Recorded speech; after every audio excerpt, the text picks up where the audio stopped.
the paddlefish. Say that name around most folks and they have no clue what you're talking about. Show them a picture of one and they're liable to have more questions than they started with. Now, fossil records show paddlefish have been swimming North American river systems for over 120 million years, and their morphological characteristics seem to be unchanged. Aside from its appearance, the biggest shock to me is that this fish is a filter feeder. Its gills are equipped with comb-like rakers that strain plankton from the water. So the paddlefish just swims around with their mouth wide open, filtering zooplankton out of massive amounts of water. While they don't have great eyesight, they don't swim around blindly hoping for plankton.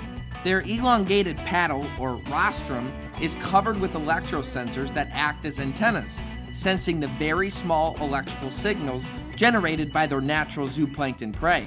We have come to the Grand Lake River system in Oklahoma to target this prehistoric fish with our good buddy Brian Baker of Spoonbill Wreckers. In this area, Brian is known as the Paddlefish King, and I can't wait to learn as much as I can from the very best. In this little area right here, I suspect there's a few thousand within a half-a-mile stretch. And you'll watch me still not be able to get one. No, I'm just kidding. You may. I tell you what, if you don't get a fish, I'll buy you a steak dinner tonight. Okay. Right. I'll buy you a steak dinner if we get a fish then. All right, that's a deal.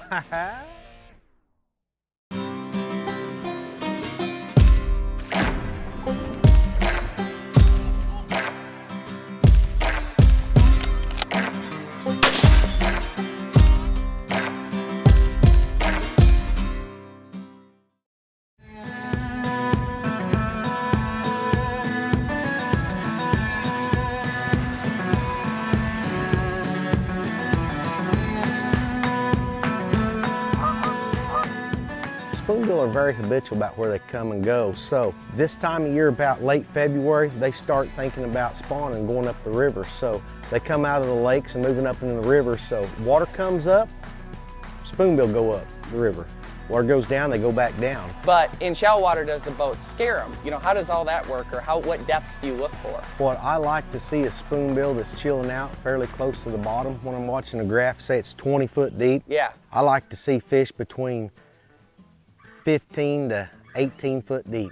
Okay. Those fish are just kind of sitting there. They're not up out feeding. Once you go through them a few times and spook them, with the boat, they come up off the bottom. They're alert, and then I think they know when you put the boat in the water. You know, their sense that you're coming. They move right out of your way. We're only going 4 miles an hour trolling, so a fish, they just that boat gets close and it just kicks its tail a couple times. It's 20 feet away. We can't get it. Well, they're set up way better than us to live underwater.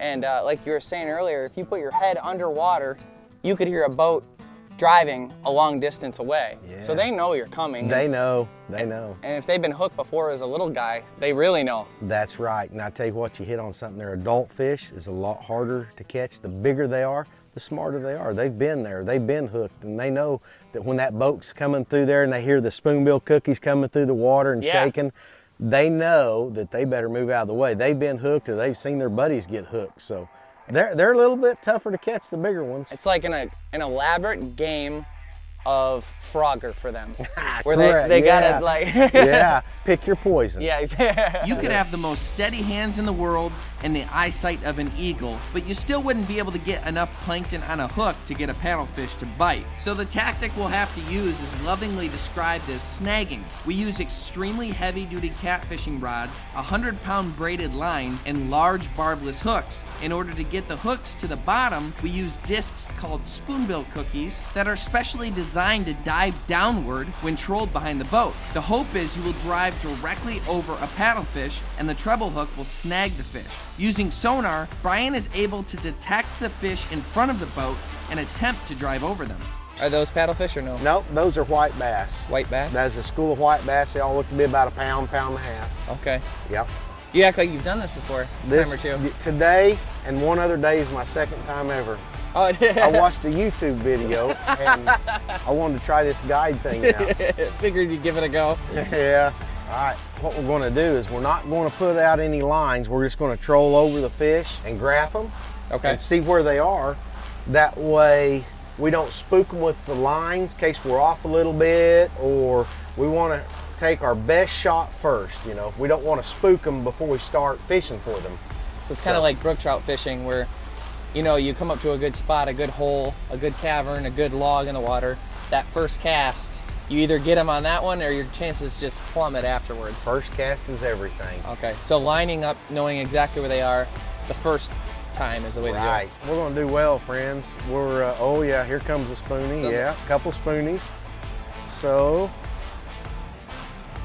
here's another one. We want to see, I like to see several on the graph before I get excited that I know that we're going to receive our blessings. Yeah. So, oh, there's a big one right there. A couple more. Yeah. So you can see his bill and all these fins. Here comes another one. Yeah, it's looking good. And they school. They're school fish. Yeah, they'll school up. Now this clutter right here, that's all shad bait fish. There's probably wow. Yeah, it's solid bait fish. And they're near the bottom. Yep. See all the big fish hanging around? There's a spoonie. Yep, that one right there? Yep. Okay. I'm kind of getting the feel for what they look like. So these squares right here are 5-foot squares. So you got to kind of realize that spoonbill is a little bigger than a 5-foot square right there. So you know it's a pretty good one. It's kind of a way to gauge your fish. Yeah. I call it school sampling. Yeah. I'm going to take a school sample. So here's a couple more. Now I like that.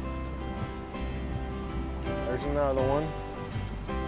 It's kind of like a video game where you're literally just watching it. It is.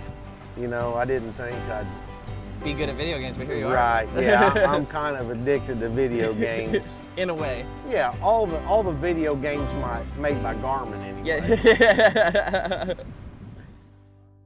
The Greenway Outdoors is brought to you by Ram Trucks, built to serve.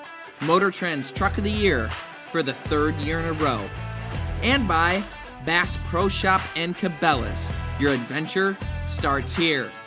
Tracker Boats, fish the finest. And by these other fine sponsors. When fishing for paddlefish on Grand Lake in Oklahoma, we highly recommend you stay at the beautiful Riverbend Casino and Hotel.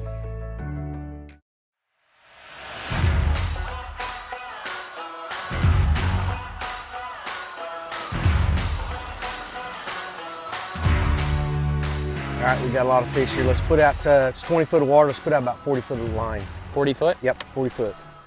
All right, you tell me when. All right. I started when you did. Okay. Right. Meow. As we were trolling around, Brian would try and line up the boat with the fish. Meanwhile, he'd be calling out different depths to me to let me know how deep the water is. Maybe 5 more feet on this one right here.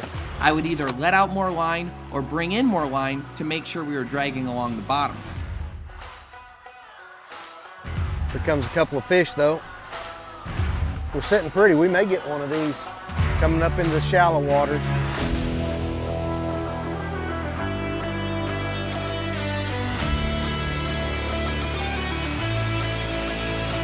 There it is, fish on.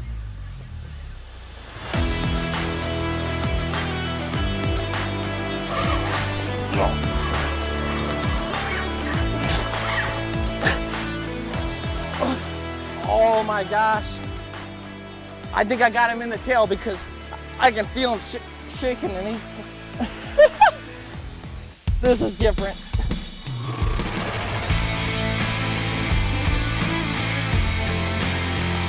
Wow. Wow.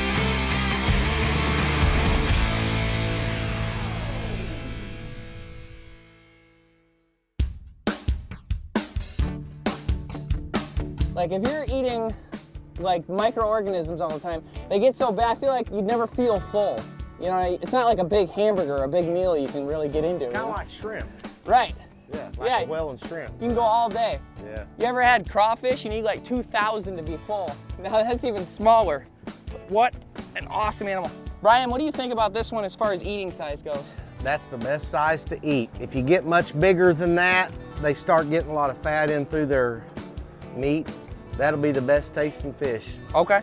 So, if you had to age them, what would you say? This one here? Probably 7-year-old male. 7-year-old. And the reason I can tell it's a male is because all the little bumps right through here, Yeah. That tells me it's a male. So that would be a great one to pull out of the population. You're allowed 1 a day and 2 per year. Mondays and Fridays are catch and release only. So it's a good thing we came on a Thursday. there you go. This fish has been around for centuries, yet everything about catching a paddlefish seems like a once-in-a-lifetime experience. And for that reason, I wanted to make sure our producer Ryan and director AJ both got a chance to catch one.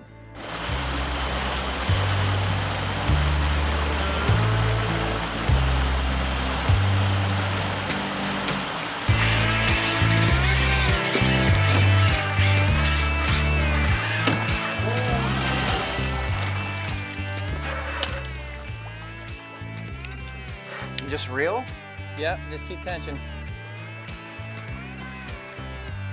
You just keep tension when you can't reel. You got a log right here, watch for that. So you're working more away from that. So maybe this way a little bit. Oh, there he is. You want me to pick you up and pull you down? Yeah. Just keep that tension because you don't know which way the hook is hooked into his body. So you got to keep it, and he's rolling. So you just want to be careful.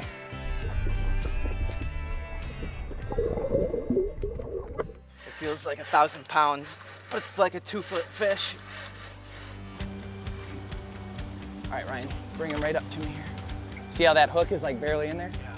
Ryan, you recommend grabbing him by the bill? Yep, grab him by the bill and 1 underneath the mouth.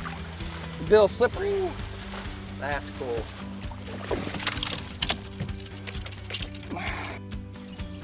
Nice. Little slack.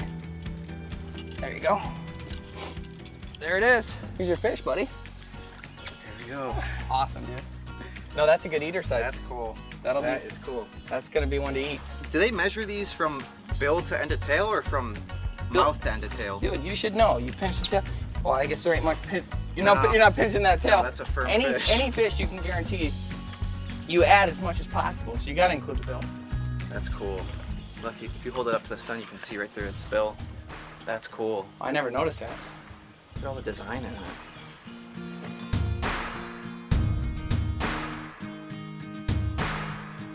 Next up to the plate was our director AJ.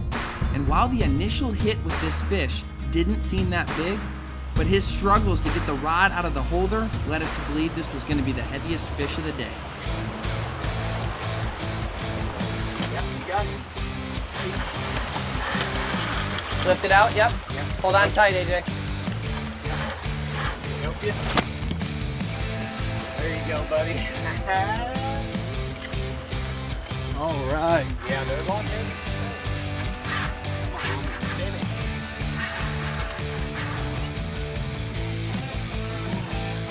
Here we go.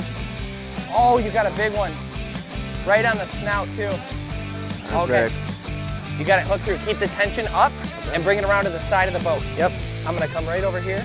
Oh, AJ, nice one, dude. That's the biggest one. You wanna keep the head in the water. Okay. So keep it down more. Yep. All right. Just like that. Pull it over my head. Good. That's a good way to get hooked, huh?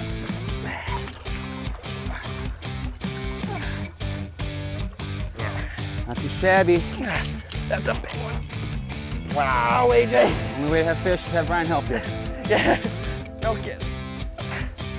All right. Go ahead and set that over there. Wow. Wow, AJ. Nice. You got a huge one. What a fish, AJ. Not bad. And with this guy being a 10-year-old fish, having seen what it's seen, gone through what it's gone, and then to have me snag it. Now you get to pretty eat awesome. I mean, I'll cut this guy up and we'll fry him up on the grill. It's weird to Get think back. about all the animals that like don't have like a full life experience, whereas this one definitely did. And the fish that are, raised in farms, or even animals that are raised in farms and stuff, this one had a really full life, and now you get to eat them. And to think that they've been here for as long as they have, It puzzles me how it hasn't been caught in 10 years. And then today's the day it does. yeah, That's the one that trips me out. yeah. It's like, what are the odds? Yeah, literally. It's like a great lottery for us and a bad one for me. I'll take it. Super grateful though. Nice. Congratulations. Get them tagged for you. Awesome.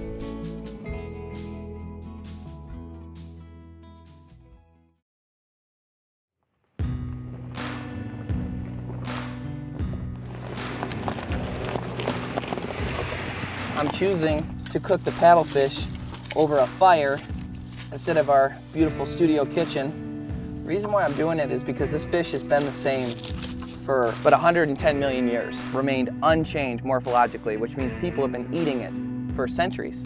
And most likely, they were just cooking it like this over a fire with maybe a little bit of salt. Salt or sodium chloride, just the two of those things mixed. Table salt is essential for human life. Without salt, we wouldn't be able to regulate the way our bodies hold moisture.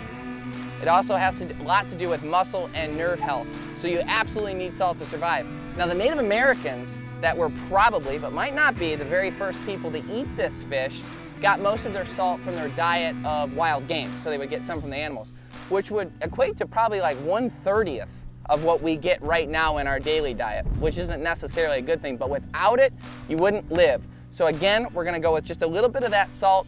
Keep in mind there's been wars fought over salt. And if you look in ancient Egyptian tombs, you'll find salted fish. Some of our common foods like salad is named after salt because the ancient Egyptians used to salt their leafy greens. So it's just kind of an interesting thing is like, as people, salt is so important. In the Confederate Army, one of the generals actually allowed people to pass on fighting if they would work the salt flats and actually help gather salt for the military. That's how important it is. So it seems kind of cool to have a fish that's that old, that is so unique, that people have been eating for so long, to cook it using just a little bit of olive oil and that salt and really get the real flavor. So I'm gonna put this, coals are burned down now, fire looks good, putting the skillet right on top and let the oil heat up and then we'll throw the fish in.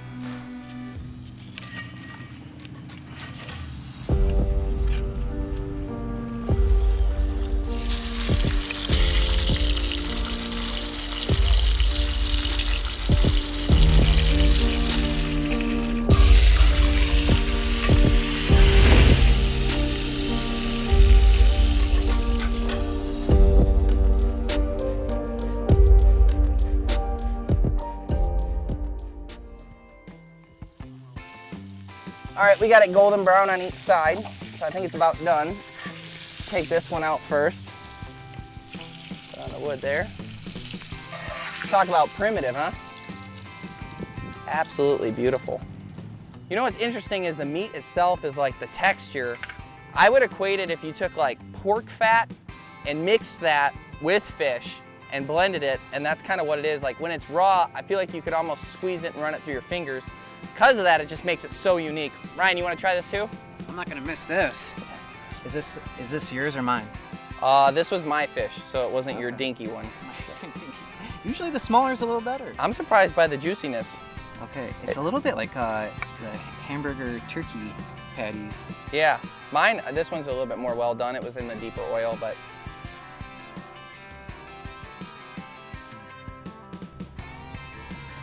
I mean, it's pretty standard because it's salt and oil, but. I like it better than, it almost has a tuna fish under flavor. Yeah. And not like tuna where you get it from the ocean, but like tuna fish, like out of the can, kind of like that.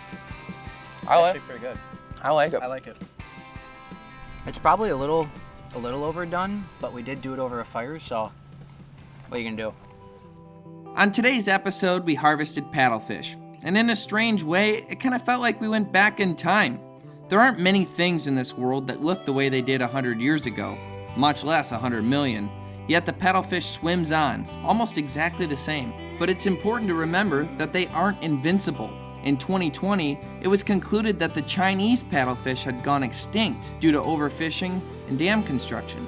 In Oklahoma, where we were fishing, there's a robust population because anglers purchase fishing licenses which help fund conservation initiatives that protect this amazing fish. Chapter 8 in the book of Psalms says, God made human beings to rule over everything his hands created. As outdoors men and women, we have to take that responsibility seriously by continuing to buy our licenses, volunteer with conservation organizations, and introducing the next generation to the outdoors.